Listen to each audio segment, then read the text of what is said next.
Listen, this day and time, people don't want the Spirit of the Lord. You know why? Because listen, the Spirit of the Lord is supposed to change. You ever talking about after a while everything's going to be all right? Yeah, it will after a while. If you don't make everything right down here right now, after a while you'll be in trouble. Big trouble. Won't be able to change. That's why your church house is empty this day and time. They love Jesus, said the darkness given rather than they did the light. You know, and I know it won't be no big thing out of all of you. It ain't been living church.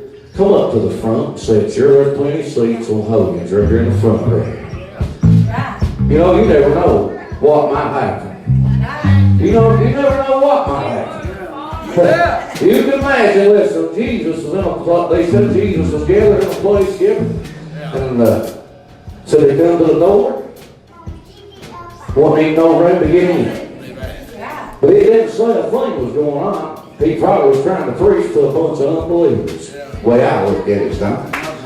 He said there was a one lame man. Listen, I told him over at church, and I told him over at Bill's the other day. Somebody holds the key to every service.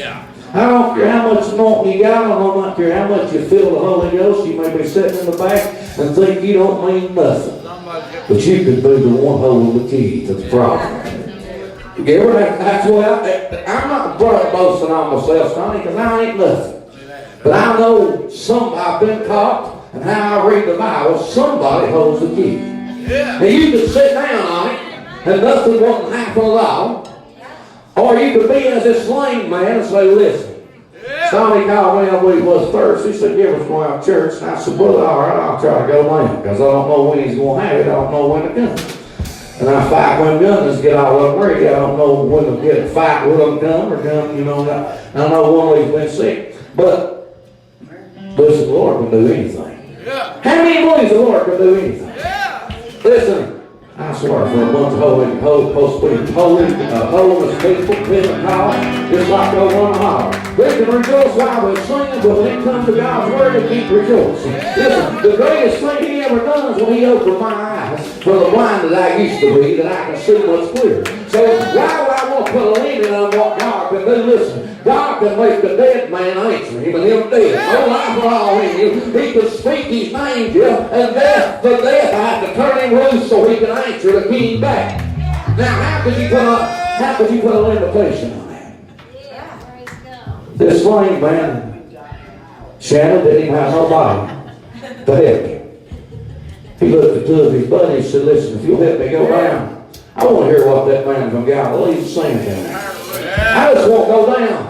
And the Bible said when he got to the door, Tasha, listen, the enemy's always going to stand at the door and not let you in. Because he knows if you find the key, Roxy, it's been 40 years since you found the key in, a long time ago. When you find the key, listen, there's a key to every service. Somebody's got the key. And I see them sit dead and they think everything is all over, and all at once, Tony, the Lord showed up. You remember a night over on the holler, been about 10 years something ago, Gilbert's over there, Daddy's over there. When the Lord come to visit me, it was the day of service I received my life. And I was dying to get out of there. I was, because the Lord had been dealing with me for 3 days. And I was dying to get for them to shut up and just get out the door. The last song, somebody in the crowd said, so I want Stephen to sing a song. And I didn't want to sing it at all because I know something's going to happen. I could feel it down on the inside. And when I started, it was a night to give my heart back to the Lord. Listen, I like to see the Lord move on one way. I would. That she could go home tomorrow, tonight, not have no pain, not nothing, not one thing at all. And listen, if you would be able to go down a little bit, be like somebody, well, we got somebody's lame, somebody's sick, somebody ain't able to pray a little bit harder, to seek a little bit longer, to go to the extra mile like Jesus done for us. That's what those two men did for the lame man. He took him down to the door. That wasn't good enough. He said, I got to be in the presence where the Lord's at. And listen, when you get in the presence where the Lord was at, anything can happen. Listen, scales will fall off our eyes, balls and chains he's run around for 20 years will fall off. He's not come to set the captive free. Said who the Son of Man set free, he's free indeed. Listen, he's not dead. The last I heard, he was sitting at the right hand of the Father. I'm making intercession for you and I tonight. Listen, if that don't make you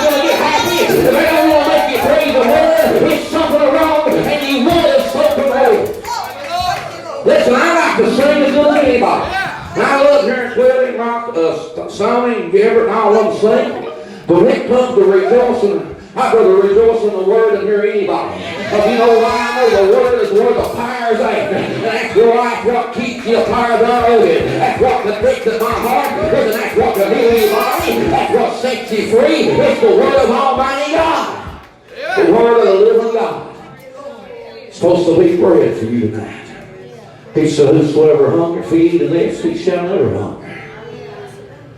I'm here to tell you this. Amen. Nothing won't happen. Has you been in them services where somebody's just preaching and nothing won't happen? Well, and all at once, the key maker will stand up. He'll turn loose of his doubting and his pouting and his backbiting and tongue lying. He'll turn loose of all that for a second. And all at once, the Lord show up. He'll put everything in order, give it what it's supposed to be.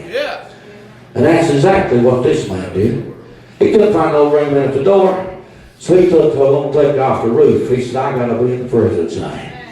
Lower him down right in the months where Jesus was at. Listen, Jesus saw that man's faith. He couldn't walk, but he begged two friends or two strangers, wherever he was, just deliver him in the place where Jesus was at. Listen, tonight you might not have a cure in the world. And if you listen like Gibber's talking about Jeremy here, he likes to complain a lot. The world likes to complain a lot. A lot about everybody else except us. They like to tell them how bad they are, but they won't take no consequences for where they're at. And listen, there's a lot of people in a lot worse of shape. We could get blessed. I told another day at Fort Bills, I said, if we would pray as much as we complained, you talk about mountains to follow and valleys being filled up. We complain about and we pray about that situation, the Lord will move in it. Listen, that's what's wrong with us. That's why we get farther and further from the Lord.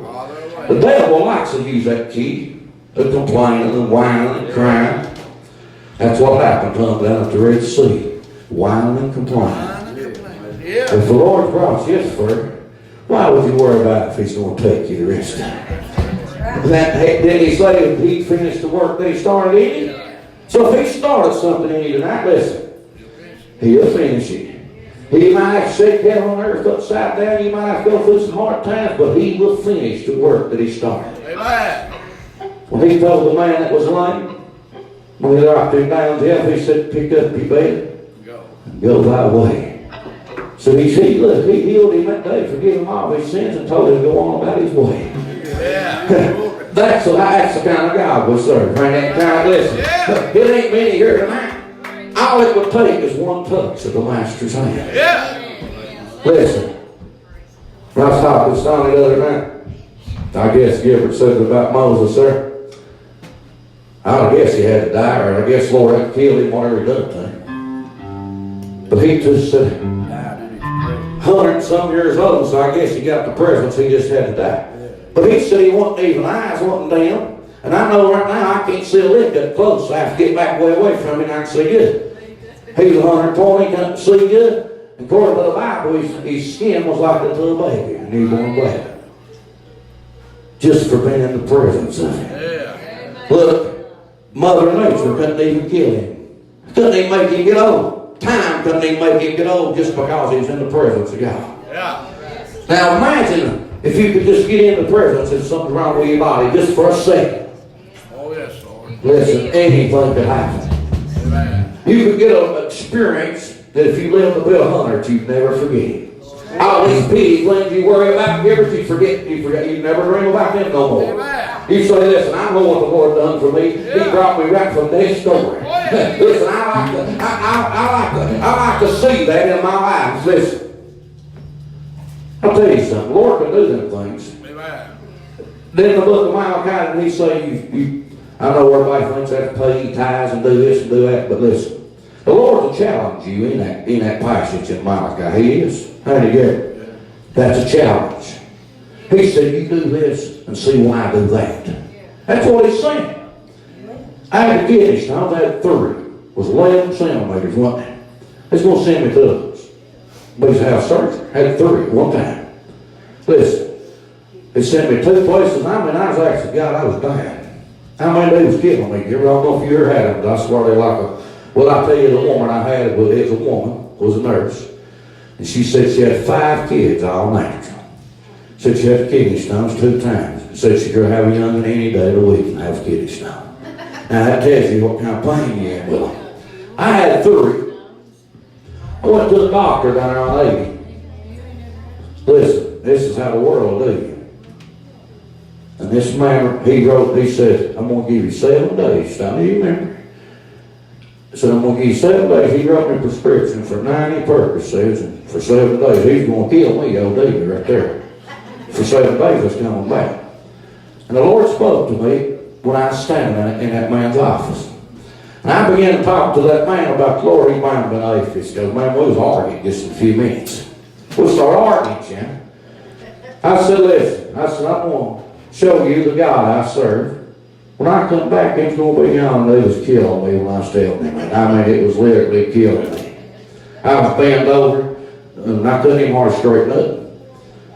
He said, the only relief you'll get, and the only busted up, and the only thing away them will disappear, is when I go up there and I bust them up for you.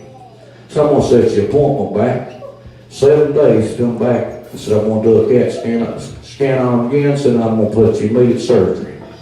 I said, when I come back 7 days, you will not find them. And I was down, and I told him, I swear I barely could get no breath. He reached me the prescription, and I started to go out the door, and Shell got embarrassed, and she left. I tore the prescription right in front of him. I tore him up, Jeff. I said, I don't need them. He said, about midnight tonight, said, you'll be requesting my name. I said, at midnight tonight, I'll request the only physician I know of.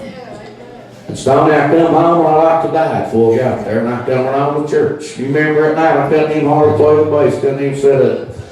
The devil was saying, look, you should have got them pills that were least relieved. And the Lord spoke to me and said, if you'll have a little bit of faith, he said, I'll make a believer out of you. Time 12 o'clock that night, the pain was gone. I never hurt again. I went back to that doctor in 7 days, and his office come in just like that door. You went one door that way, one that way. His one was on the right. When you went in, they sent me to the left to have that scan again. Went over there, and that man put me through that tunnel thing. I come out the other side, and closed back on. He said, you can go back out, go back over the other side. I said, let me ask you a question. You see anything in it? He said, I ain't authorized to tell you. I said, well, let me see. I can say if it's a rock. I said, I see the license. He said, I can't tell you against doctor's policy. I said, let me see if you've done it to me. He stuck it up on that thing. He said, well, what do you see? I said, I see my insides, my bones. I said, I don't see no stones. He said, you didn't hear that from me. I said, I was going to say it, not you. I said, that's all I want to know. I said, hurry up to that doctor. Call me back there. We went over the other side, and he walked to the door. So I'll never forget the look on his face. He said, them stones was hid. I said, doctor, you crazy. I said, you mean to tell me you just lit my insides up, I could see my whole internal organs, and you tell me they're hid me? He said, I'm going to write your appointment. It was $100 just sitting in his office for 7 days. I said, listen, don't waste your paper, I won't be back. It's been 5 years ago, never heard another time. I told him, when we stand in that office, I said, I don't know if you're atheist or you believe or not. I said, I'm going to show you the God I serve has got a greater power than your hand as a physician. That's what I told him.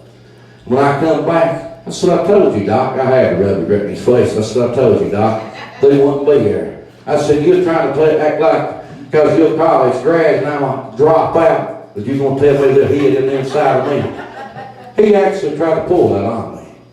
I said, listen, I just looked up the ultrasound over that thing.